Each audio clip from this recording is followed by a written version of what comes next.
So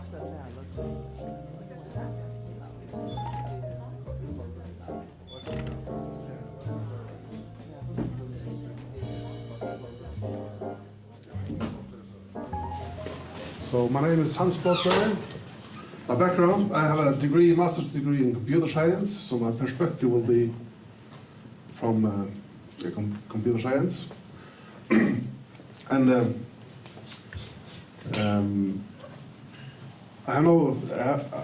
my background is not financial, so please don't make any financial decision on this presentation. Although I have worked in the Postbank, as I mentioned here, in the golden days when I was young, in the 80s. And I also have been in some projects with trading robots, both currency and stock. Rule-based robots that you put in some rules, then the robot makes some decision from that. And statistical robots where, based on statistics, you have a robot that buys or sells stocks. And also artificial robots, artificial intelligence robots that work, that nobody really knows how they work, but they also trade stocks. And I will start out by telling the story about Bitcoin, how it was created. And the story is very interesting. You could make a movie about Bitcoin and the creation of Bitcoin. It started in 2008 by a guy called Satoshi Nakamoto, and he made a software and paper, and so it was ready for people to use.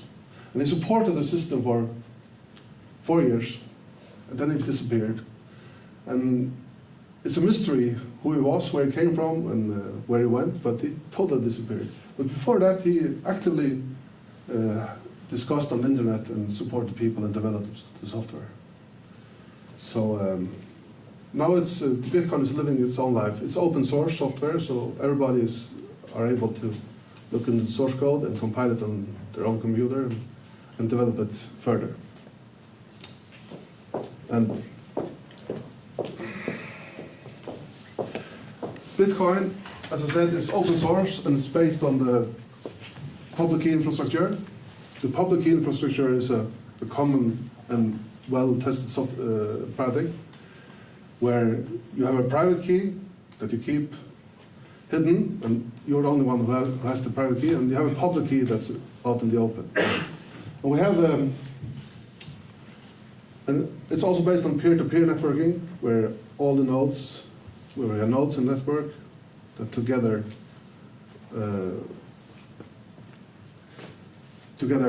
to form a network where they vote on what is correct and what is wrong. And it's decentralized. It's not like the current banking system where we have a central bank and banks, where the banks tell us what we have on our account. But it's decentralized, where all the nodes in the network decide what's correct or what's wrong. And you're able to enter with your own node, and you're able to withdraw off the network as you want. And the participants in this network, they vote on what's correct.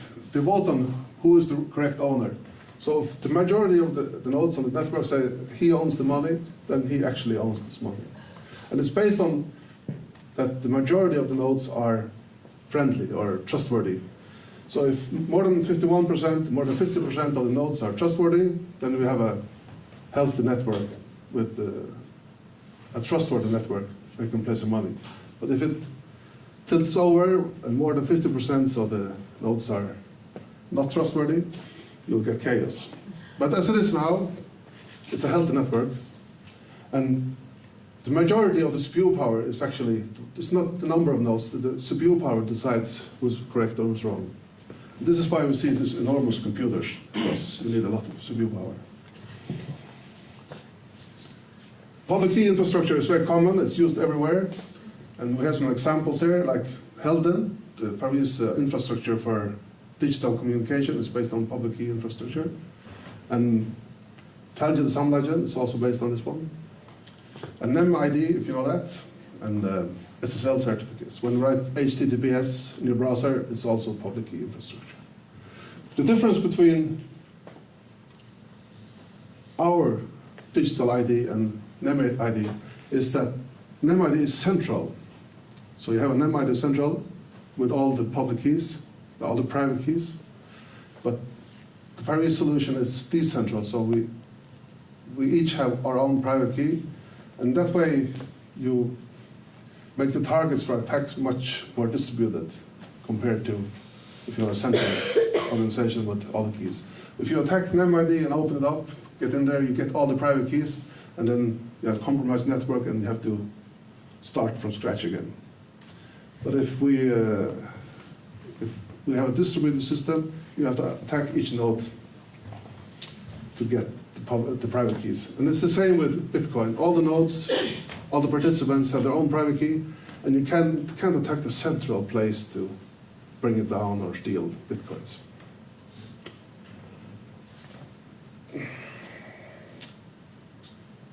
Yes. The central thing is, of course, how do you transfer money in Bitcoins? How do you buy stuff? And this example, we have Bob who transfers 1 Bitcoin to Alice.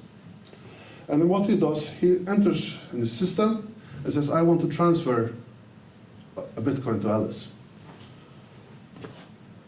The system, the software, it makes a hash. A hash is a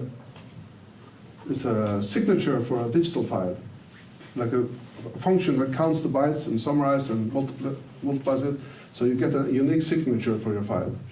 So it makes a hash of all the data before. It says, this is the data and this is the signature for this data. If you change 1 bit in the data before, the signature becomes invalid. So it ensures that the data you transfer is correct. Then he adds his public key and the address of Alice. I will transfer to Alice, he says. And this package here, he will sign this with his private key. And only Bob knows this private key. The reason why he enters his public key is to distribute it to everyone, so everyone can see the public key. And this transaction is then sent to Alice, and then Alice owns this Bitcoin.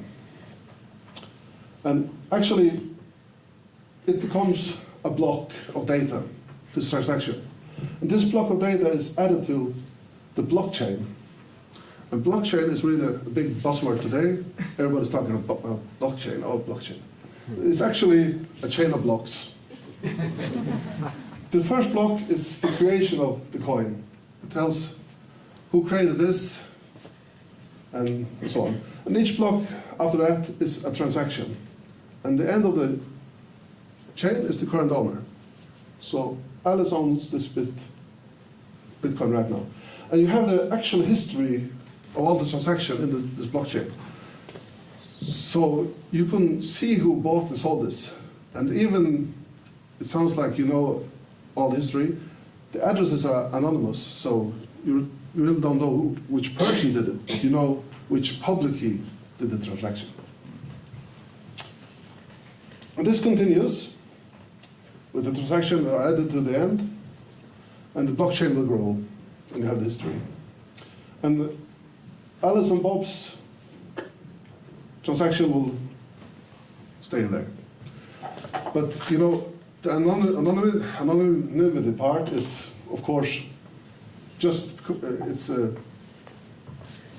possible because you don't have a link between the public key and a real person. As soon as you make a transaction in the actual world, you buy something, a computer, a Dell or something, then you will reveal your identity and you can make a link between the public key and the person. But before you do that, you're totally anonymous in the system. And then you can ask me what do I think about Bitcoin, but Bill Gates, he got the same question two weeks ago. I think he is a person with bigger weight than me. So his answer was, the main feature of cryptocurrencies are the anonymity. And he doesn't think that this is a good thing because you're able to hide from the government, and you're able to do terrorist funding, you're able to do blackmail, you're able to do drug deals. You're able to hide behind the system. He says it has caused death in fairly direct ways. So these are extremely strong words from one of the most powerful persons in the world. So obviously he has got some strong opinions about this, and they're not positive. And he also thinks that the speculative wave around initial coin offerings and cryptocurrencies, they're super risky. So I wouldn't put my confirmation money into, Bill Gates wouldn't put his confirmation money into Bitcoin. But of course, afterwards, I can see the exchange rate is very high today, and I would make that decision before. But we don't know what the exchange rate will be tomorrow. I don't know what he bought with his money, but yeah, it's still super risky. But the reason why everybody's talking about Bitcoin is this graph, especially this part. People went crazy. It's a new Klondike. It's a gold rush. Everybody wants to buy Bitcoins. But when I saw this graph initially, I wasn't that much into Bitcoin, but when I saw it first time, we didn't have this top at the end. But I noticed this top here. It doesn't look big here, but so I wonder what happened there in 2014. Why did it take off there? And then I remember we had this virus called CryptoLocker. It was first discovered in September 2014, but it was slow to take off. And after a while, people were starting to come into my office and say, Hans, my computer has this strange thing, all my documents are gone. What can I do? Then I read it, you have to pay in something called Bitcoin. Bitcoin, what is that? Nobody knew. So it took some time before people started making an account, get the software, and stuff like that. And also here in the end, it's a WannaCry. It's one of the most publicized, or it was the virus attack that was in the news, biggest news, especially because it hit the national health in England, hospitals. So people actually died because of a virus attack. That hasn't happened before, I think, that people die of a virus.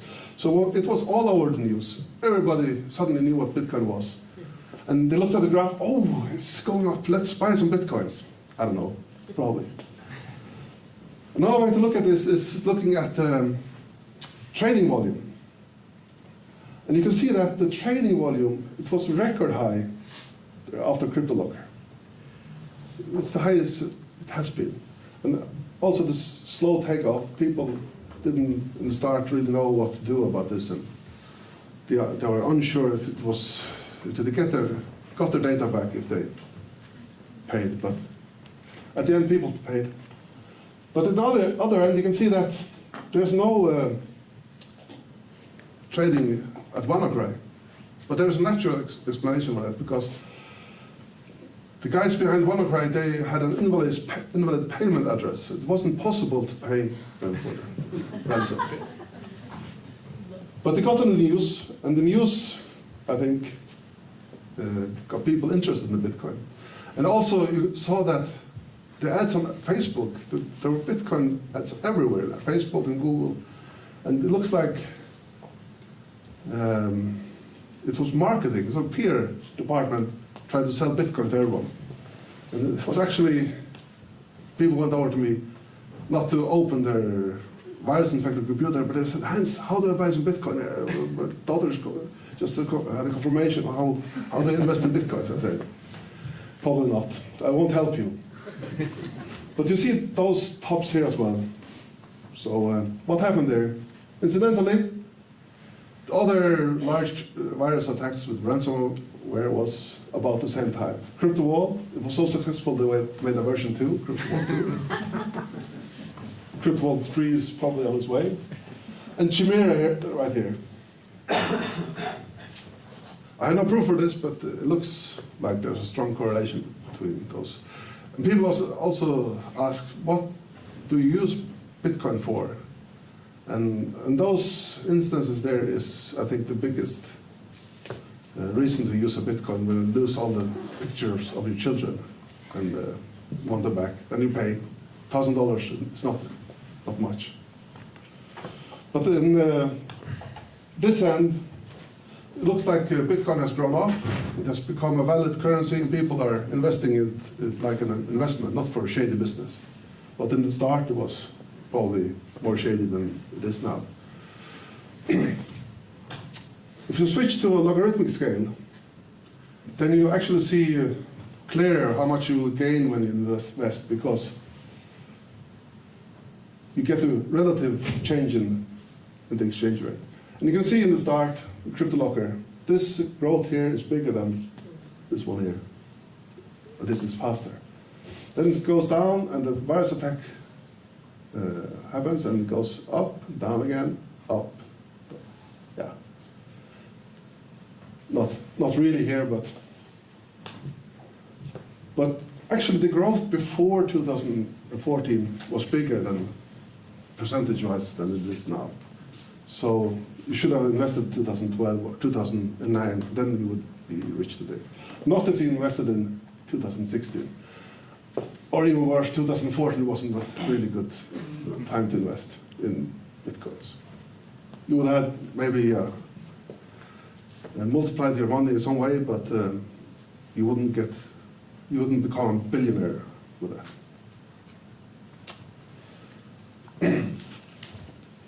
Some facts: 17 million Bitcoins are mined. Doesn't sound like much. But the value, total gross value of those Bitcoins are over $100 billion. Of course, it changes all the time, so it's higher and lower. And there's actually a maximum number of Bitcoins that can be mined. It's 21 million Bitcoins. And that will happen between 2 or 5 years, maybe. Then we'll be finished mining, then we have the final amount of Bitcoins. But the value won't disappear, because you still gain money from handling transactions and stuff like that. So it will still be an incentive to invest in Bitcoins after everything's found. Also, when you have a maximum, then you won't get inflation, because if you just could mine Bitcoins forever and pump Bitcoins in the system, you will get an inflation, as we know. And another interesting part, 4 million Bitcoins are lost forever. That's a lot of money. That's billions of dollars that are lost. It's because people have forgot their private key, or they have lost their private key, or forgot the password to the private key. And it's not possible with today's technology to get those Bitcoins back. But if you had an enormous, extremely good supercomputer, you could set that up to try to guess your private key. And it would take 10 million years to do or something. And we still lose Bitcoins all the time, but not as much as we used to, because when they had a low value, people just, I had 100 Bitcoins and just throw it away, I don't want it. Of course, the value, if everybody said we're going to sell our Bitcoins today, what do you think the value will be? It would be zero, because the value is also because people are holding their Bitcoins. Then the next big thing is, how is a Bitcoin created? How do you mine Bitcoins? And that's a part of the specification and software that Satoshi made. You should find a nonce. A nonce is short for nonsense. It's just a nonsense word, just a number of characters and numbers. And you find a nonce, you guess a nonce that will make the hash of the block header less than a specified target number. I have a drawing in a moment. And as you lower the target, the more difficult is it to find the nonce. And this target, it's adjusted every 2 weeks to make it harder to guess. And this is why the mining computers are growing all the time, because the puzzle is harder, you need a bigger computer to solve it. It's also the reason why the Bitcoin's transaction take time, because the target is lowered, and then the transaction also takes time. In the computer code, it looks like this. You guess a random nonce, you compute the hash, like you combine the block header and the nonce, compute the hash, and then you check if the result is less than the target. If it is, then you got your Bitcoin. If it isn't, you try again. And this process is repeated maybe millions and billions of times. And this is what you use the large computer for. It's guessing this nonce, checking if it's lower, the hash is lower, and repeating. And the one who solves this puzzle first, he will get a part of a Bitcoin, not a whole Bitcoin, a part of it.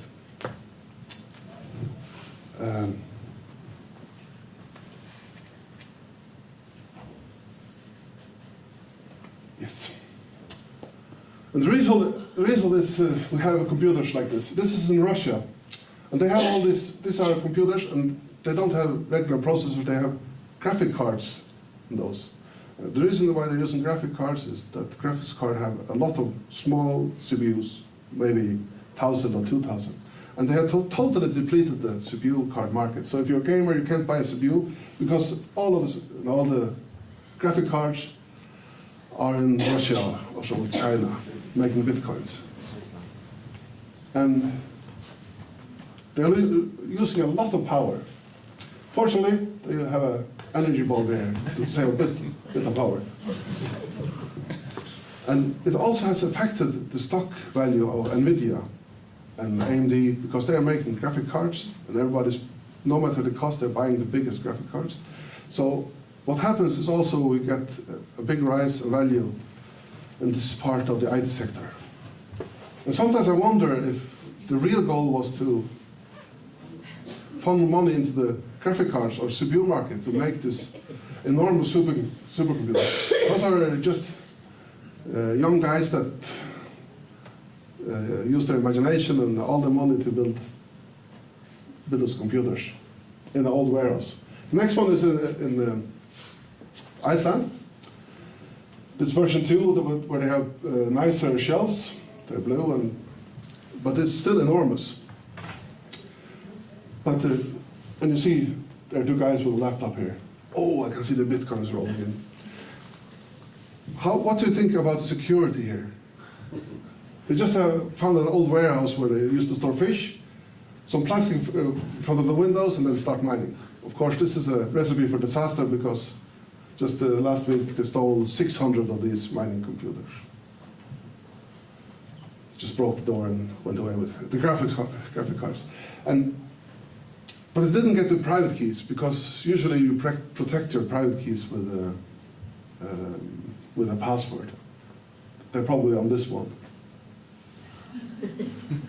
So you can see the power usage.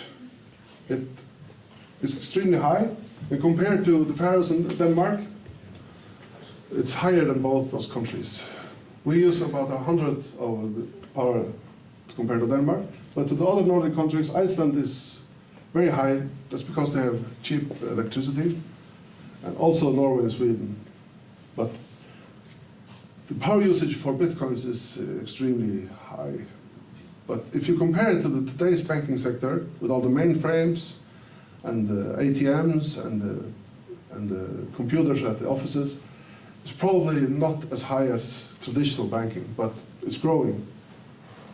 And the cost of mining bitcoins is actually power, because computing is actually electricity. So the more you compute, the more electricity you're using.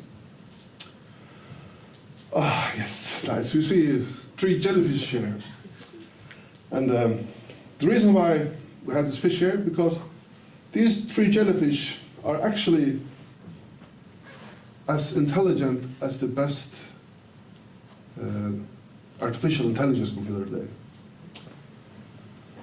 AlphaGo, it's a computer made for playing Go, which is a board game that's more difficult than chess, and it has finally beaten humans in Go.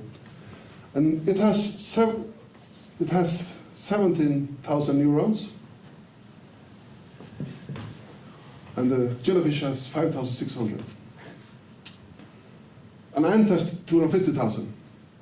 So our artificial intelligence that is taking over everything, about 50% of all stock trade is done by artificial intelligence today. 10% is done by human, and 40% is done just by investing in some index fund like Dow Jones. But the computer part is growing, and we are trusting billions of dollars to computers that are as intelligent as jellyfish. Who would think that? And like it does, you train this artificial intelligence with data, with the human trading data of the last 20 years, then you apply this intelligence to a world where the majority of trading is done by computers. And sometimes you get this, Dow Jones fell 1,200% in February. That's the biggest drop ever in points, but it's also one of the biggest drops in percentage, almost 5%.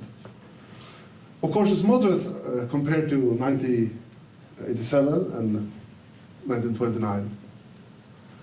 But at those times, we knew why the drops came. We knew there were enormous crises. We knew that the reason you could explain the drop is because of this and that. The drop in February was, we don't know. The computers just, the jellyfish just swam that way. They're going to swim this way next week. You just have to accept it. As a computer scientist, I think this is crazy, actually. Because you try to find an explanation how does artificial intelligence work, you don't know. It's the same answer to how human intelligence works, but it's absolutely better than artificial. Another example is Elon Musk. He has a space company. He sent a rocket up on January 9th at 5:45. At 5:45, it went missing. There was a spy satellite in there. It's called Suma, and the headlines were, "Suma is missing." Yeah, you should probably think that then the stock value of SpaceX will drop, but it didn't do that. But because of the president of South Africa was Jacob Zuma, the rand dropped. So this stupid artificial intelligence, it read the news. Yeah, now we have a news reader. Zuma is missing. What we do? We sell all the rands, of course. And no computer would, no human would do that decision, but a computer would. There are other examples, like there's a Caribbean investment fund that has the short abbreviation Cuba, C-U-B-A. And every time there's news about Cuba, the country, the Cuba stock is affected. If Obama is going to Cuba, the stock goes up, and they have no investment in Cuba, but it follows the news about Cuba. And it's going to get worse, because you get more and more robotic trade. Another funny thing is we have this company called Long Island Iced Tea. They make iced tea to drinking. But someone in the PR department said, why don't we change our name to Blockchain Corporation? The share exploded because they changed their name.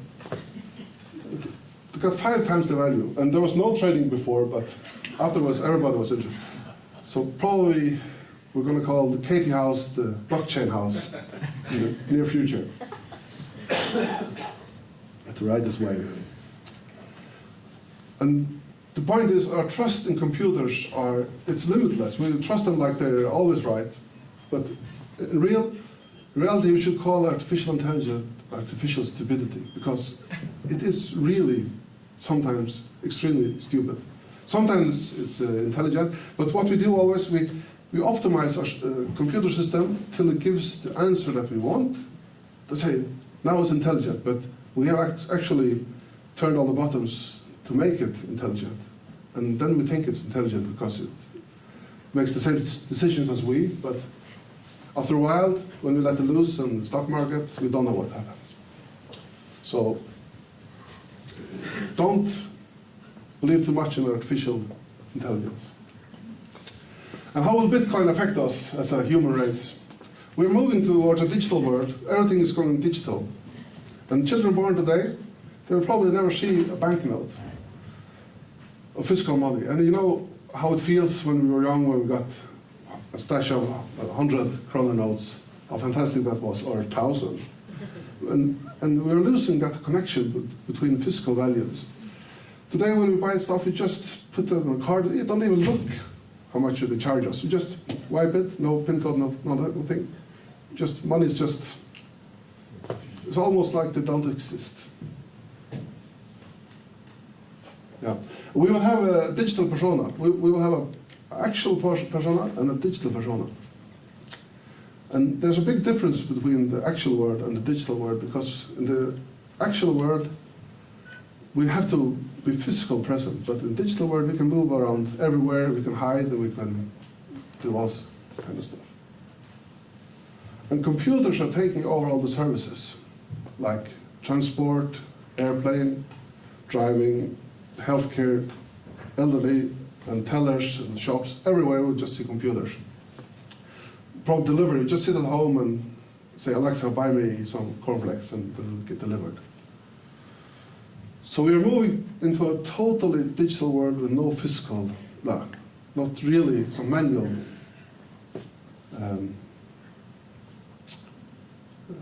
services. And digital money like Bitcoin and other monies, they are also exploding in numbers. Yeah. But as we move toward this digital world, we realize that there's no police, there are no rules, there are no police, there's nothing there to police everything. People can just act as they want. The WannaCry, the CryptoLocker virus guy were never caught. It's very seldom they catch these guys. They got $200 million for free, and nobody is able to find them. So we need a digital police. And in Denmark, the Minister of Innovation has said that Denmark is on a constant attack, cyber attack. It's a constant cyber war going on, where attackers are trying to get into systems like Nemedy, stuff like that. And in Denmark, they made a cyber security central where they look after these things, like a cyber police. But if we in the Faroes, we are moving toward the digital world, we have to have rules on the digital world. We have to have laws on the digital world. We have to have a police. Because if we don't do that, we're totally vulnerable. We also need a digital national bank that looks after these things, and our Helden and talgilt, those projects, they will need a police that looks after that people are not hacked and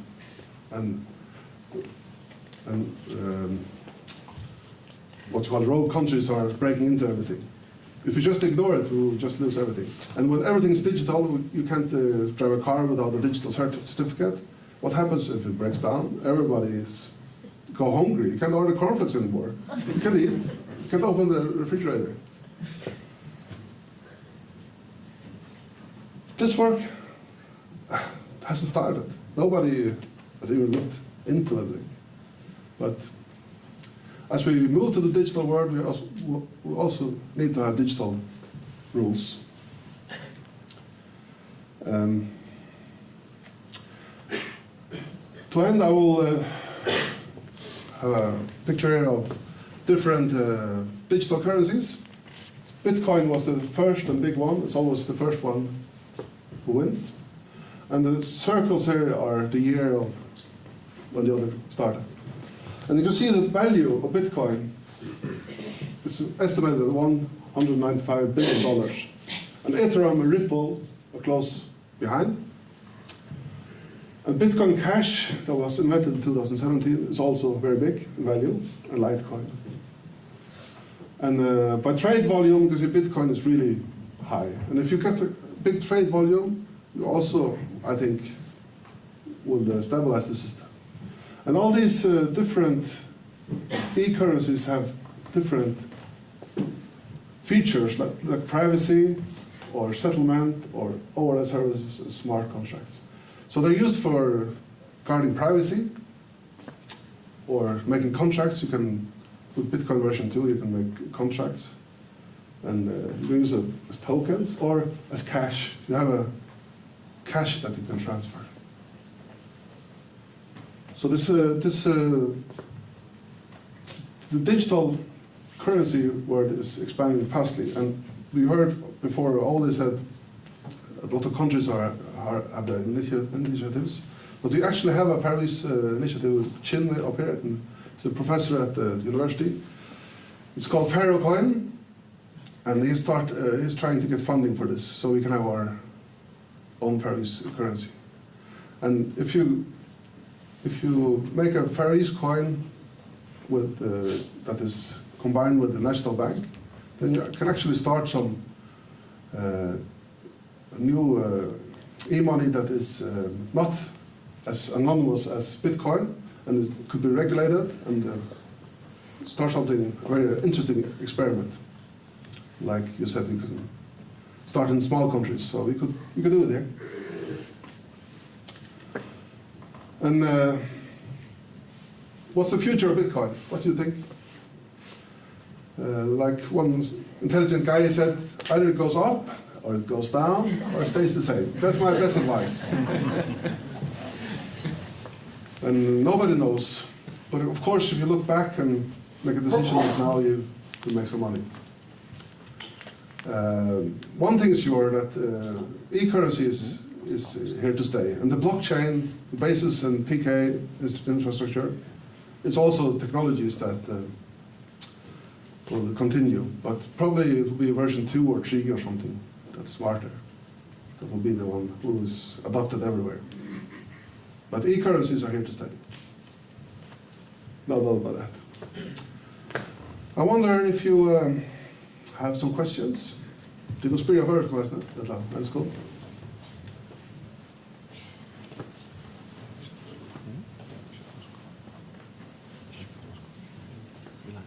I can start, maybe. I'll just do it in English because it's Chin still there. Yeah. Yeah. What do you think are the biggest challenges of Bitcoin today? I will just quote Bill Gates. The biggest problems is that they're used for shady business, and then it gets a bad reputation. But somebody also asked him, the dollars are also used to buy weapons and drug trades and stuff like that. But if you buy drugs with dollars, you have to turn up physically with your dollars to buy it. You're not able to hide in the same way. And I think that's the biggest challenge. It's the biggest strength of Bitcoin, but also the biggest challenge. So also the second thing, if all the CPU power ends in hostile server farms, then the network will collapse. And it looks like the Bitcoin is concentrating in fewer and fewer nodes, bigger and bigger computers. And if you get the majority of bandits, then they will be able to vote Bitcoins into their own pocket. So that's a big danger of the system. But of course, then you'll have to make 50% of the bandits to agree to vote that way. So even if it's taken over by hostile nation or hostile users, it will still have some intrinsic security, because as long as they don't agree on who's going to get everything, then it will still function. Then I will say thank you for this opportunity. And